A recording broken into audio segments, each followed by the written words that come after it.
The last light of the day streamed through the fogged-up skylights of Whitaker Gallery, painting golden streaks on the scuffed hardwood floors. I stood still, inhaling the faint aroma of turpentine, aged books, and forgotten dreams. My name is Claire Whitaker, and yesterday, I inherited what my family considered a financial joke. A fading art gallery tucked between cafés in downtown Portland. I could still picture the lawyer's office vividly. Brass lamps, shelves of unread law books, and the faint scent of coffee masking old leather. My brother Julian, of course, sat smug in his designer suit, sipping espresso like it was a victory toast. To our son, Julian Whitaker, Mr. Langston read, we leave the sum of $40 million, 0 cents, the Napa Valley vineyard, and full ownership of Whitaker Enterprises. He barely paused. To our daughter Claire, we leave Whitaker Gallery and its contents. Julian chuckled. Guess you get the paint fumes, sis, he said, not even looking at me. At least there's plenty of room for dust. He wasn't wrong. The gallery had been bleeding money for years. Once a cornerstone of the Portland art scene, it had slipped into near obscurity, ignored by collectors, bypassed by tourists. But Julian never understood what this place meant. None of them did. I grew up in these rooms, chasing sunbeams with a sketchbook while Grandpa Walter, founder of the gallery, taught me how to see, not just look. He didn't care about appraisals or market trends. He believed in art with heart. Claire, he'd whisper with a smile, real worth can't always be measured. Some treasures wait quietly to be seen. Now, as I wandered the empty hall, I didn't see failure. I saw potential, a forgotten legacy, and maybe, just maybe, the start of something only I was ever meant to bring back to life. But decades of neglect had worn the place down. The maple floors were scuffed and faded, crying out for restoration. The walls were dull and chipped, patches of old tape still clinging where posters had once hung. Half the overhead lights flickered, or had gone dark entirely. I made my way to the back office, each step echoing through the quiet. It used to be Grandpa Walter's sanctuary, a warm, cluttered place filled with sketches, old catalogs, and the scent of pipe tobacco. But my parents had long since stripped it down, turning it into a makeshift storage unit. Filing cabinets lined the walls, cardboard boxes towered in corners, all covered in a thick coat of dust. Still, his presence lingered. I brushed my fingers across the edge of his old oak desk, now shoved against a wall and buried beneath forgotten paperwork. I could almost hear his voice, telling me stories about the early days, how he opened the gallery in the 1960s with barely more than a vision and a few brave artists who trusted him. There had always been rumors that Walter Whitaker had built a hidden collection, paintings and sculptures so rare they'd never even been cataloged. But when he died 15 years ago, nothing surfaced. My parents searched relentlessly, brought in specialists, scanned the walls, tore through the archives. They found nothing but dust and dated inventory. Eventually, they moved on, treating the gallery like a tax burden. Julian was groomed for Whitaker Enterprises, while I found refuge in art history, curating at places that still believed in soul over status. A sudden draft pulled me back. The gallery had fallen into darkness, and in the eerie silence, something near Grandpa's desk caught my eye. A warped floorboard. Curious, I knelt. There was a knot in the wood, but it wasn't real. With a gentle tug, the board shifted, revealing a hidden compartment. Inside, a worn leather journal and an ancient iron key. The journal was unmistakably my grandfather's. I knew his handwriting, the loops and flourishes, but these pages were different. The lines were rushed, uneven, filled with frantic sketches, measurements, and what looked like fragments of codes. One page stood out. At the top, in thick, urgent strokes, he had written, "The True Collection, for Claire's eyes only." My hands trembled as I turned the page, heart pounding, until my phone buzzed. A message from Julian. "Meeting tomorrow 9 a.m. We'll talk buyers." That gallery won't sell itself. I looked at the journal, then back at the message. Julian had no idea what I had just uncovered, and for now, that was exactly how I wanted it. I returned the journal and key to their hidden spot, closing the floor panel gently. When I stepped out into the cool Portland air, I felt something shift. The gallery didn't weigh me down anymore. It sparked with possibility. Grandpa Walter hadn't left me a liability. He had left me a secret. While Julian prepped to carve up the building's bones for profit, I would be chasing something far more valuable. My grandfather's hidden legacy. At sunrise the next morning, I arrived early. The gallery glowed with soft light, but my attention was fixed on that hidden panel. I opened it again, retrieved the journal and the key, and settled into the quietest corner. My dearest Claire, the first page began. If you're reading this, you've already shown the patience and intuition I always believed in. What I share now must stay between us. I turned the pages breath-catching. Grandpa hadn't just been an art lover. He was part of a hidden network, guardians of lost masterpieces. And the vault? It was beneath my feet. It opens a legacy I've spent my life building. But be cautious, Claire. Others have searched for this collection, and not all with good intentions. The words lingered on the page like a warning. Then a sharp knock at the front door made me jump.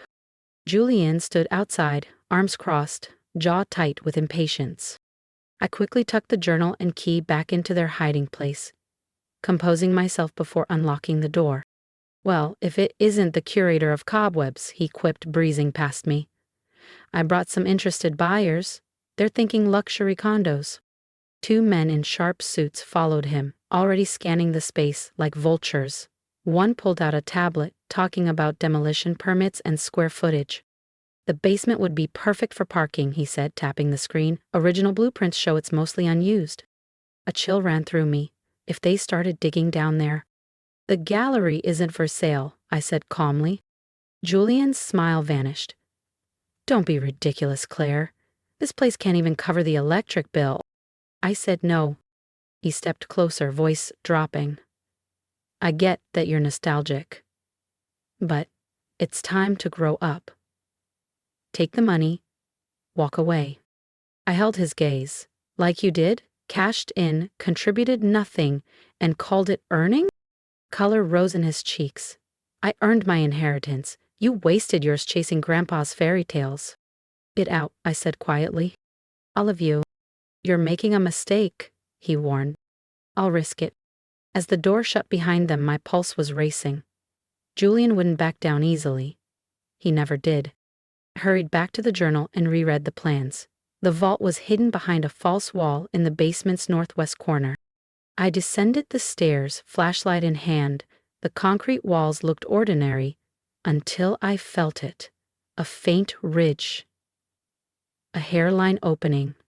The key slid in. My hands shook as I turned it in the precise sequence. Something shifted. If you're as curious as I am about what lies behind that hidden wall, don't forget to subscribe. This story is only just beginning, and trust me, what's coming next will change everything. 3/4 right, 1/4 left, then right again. For a moment, nothing. Then a soft click, followed by a low mechanical hum. The false wall eased open in silence, revealing a steel door embedded in the concrete, sleek, cold, and guarded by an electronic keypad. I was ready for this. Grandpa Walter had prepared me. The code was a date, but in his peculiar format. The day the original Whitaker Gallery opened. 19,650,412. I entered it slowly. The door hissed open. A wave of crisp, climate-controlled air rolled out. Lights flickered on in sequence, revealing a space that should not have existed beneath a crumbling gallery. The vault was vast. Framed paintings stood in pristine rows, encased in custom-sealed glass. Sculptures rested on pedestals, their curves and contours catching the soft light. Locked display cabinets lined the far wall, filled with ancient scrolls, rare sketches, and items I recognized instantly from museum archives and textbooks. In the center of it all, a simple desk. On it, a letter. With trembling fingers, I opened it. My dearest Claire. Welcome to the true Whitaker collection. What you see here represents more than my life's work. It's the legacy of a quiet movement to protect beauty when the world tried to erase it. The letter continued, explaining the history of the vault, how some pieces had been safeguarded from war, theft, censorship, or corporate greed. Many were not his to sell, but to protect, until the time was right. Then came the final note. In the back room, you'll find a private collection, legal, documented, yours. Use it to fund the mission. Trust your heart, Claire. The art will guide you. With all my love, Grandpa Walter. I sat for hours, overwhelmed. In the private collection Grandpa Walter had mentioned, I found dozens of carefully curated works, pieces by artists whose reputations had soared over the decades. Even with modest estimates, their combined value exceeded $100 million, 0 cents. But it wasn't the wealth that made my throat tighten. It was the trust. The quiet, deliberate way my grandfather had prepared me for this moment. Even when I didn't realize it, a soft buzz interrupted my thoughts. My phone screen lit up, multiple missed calls from Julian.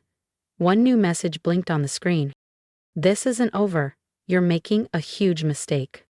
I looked around the vault at the priceless history he would have bulldozed without a second glance, and I smiled. For the first time since inheriting the gallery, I didn't feel lost. I felt chosen. I locked the vault, returned upstairs, and stepped into a space full of purpose. There was work to do. Renovations, security upgrades, and, above all, a legacy to protect. Julian had been right about one thing. This wasn't over. But he didn't know what he was up against. While he schemed for condos and commissions, I was guarding a quiet resistance. One stitched together by artists, refugees, and forgotten heroes. I whispered, "Thank you, Grandpa Walter. I won't let you down." In the weeks that followed, the gallery transformed. I brought in trusted contractors, each one bound by strict confidentiality agreements. The basement was declared environmentally restricted to keep nosy city officials away. Every night, I pored over Grandpa's journal, learning each piece's journey. Some works were rescued from Nazi looting, others hidden during more recent wars. Each had records, files, stories. Julian didn't back off. First came legal threats, letters claiming mismanagement. I handed them to my attorney, retained quietly with funds from one small legal sale. Then he tried to choke off utilities and insurance. I countered every move. But the real test came one rainy Tuesday morning. Julian stood at the gallery's door with two men in tailored coats. "These gentlemen," he said, "are from the Portland Historical Commission." His smile was sharp, almost rehearsed. "They're very interested in examining the building's original foundation, concerns about structural integrity." I saw through the act immediately. These men weren't with any historical commission. The way they moved, the way their jackets hung heavy over their sides. These were hired enforcers. Private security, maybe even former law enforcement. "The gallery is closed for renovations," I said firmly. "Any inspections need to go through the proper channels." One stepped forward. "We have authorization." "Leave," I cut in, "or I call the real authorities." They hesitated. Then, slowly, they filed out. Julian lingered.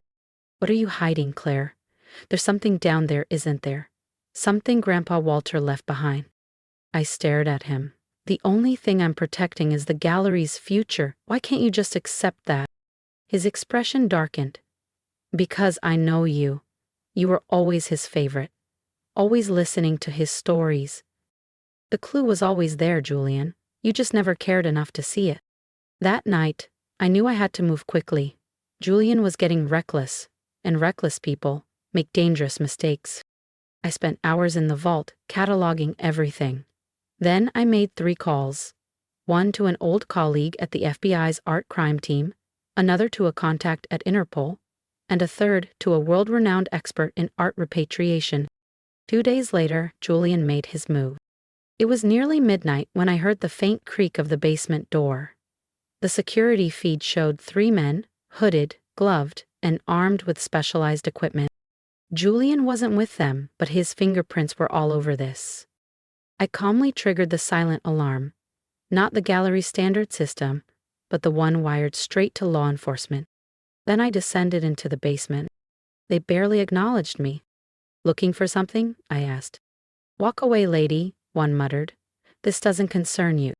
"Actually," I smiled, "it concerns me a great deal. So do the federal agents currently surrounding the building." Right on cue, a voice thundered from above. "FBI, this is a federal art crimes investigation. Don't move." What happened next was chaos, brief, precise, and final. The intruders were arrested. Julian, traced through their phones, was detained at home. And the truth? It was all in the search warrants. His hired men, his schemes for the gallery, even his links to black market collectors who trafficked in stolen art were all exposed. But the real reckoning came the following morning. I'd arranged a private gathering at the gallery. Representatives from world-renowned museums, cultural heritage foundations, and international governments arrived quietly, their curiosity piqued by my invitation. Together, we descended into the vault. As the lights came on, gasps filled the air. Emotions overflowed. Curators wept openly as they recognized works long believed destroyed. Paintings smuggled out of war zones, manuscripts once deemed lost to history, sculptures that had vanished decades ago. Museum directors embraced. Phone cameras clicked. Eyes widened in disbelief. I handed over everything.